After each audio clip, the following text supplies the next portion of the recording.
After conquering Peru and the Inca civilization, the Spanish wasted no time in using the land and people to their advantage.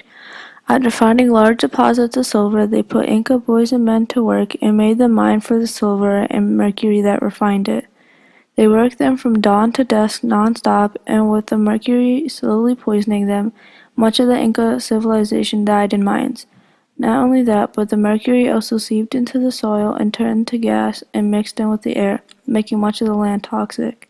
The mercury also poisoned the civilians who did not work in mines and had horrible side effects such as emotional problems and psychological deficiencies. Then the Spanish left and did not clean up the mess they made or help the remaining Incas rebuild their civilization. After a long time of being oppressed by the French settlers, the indigenous code and unpunished crimes of the Frenchmen, the Algerians had had enough, and began to rebel by killing French settlers.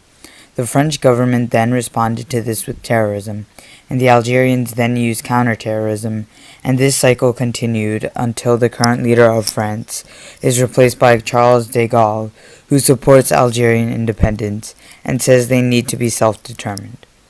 Then the secret army organization started to massacre even more Algerians, and the National Liberation Front got involved, and eventually they call a ceasefire and then a truce. A referendum is held for the independence of Algeria, and they win their independence. When Germany ruled Rwanda, they supported the already higher-class Tutsi. They gave them great opportunities like a higher education and good-paying jobs. They also started to outlaw marriage between the Hutus and Tutsis, separating them even more. This causes tension between the lower-class Hutu who are not granted these opportunities. Then when the Hutus were in charge, they treated the Tutsis just as poorly as they did to them. This made tensions flare, and the Tutsi and Hutus were right at each other's neck, up until the president's plane crashed, and then the genocide began. Created using Powtoon.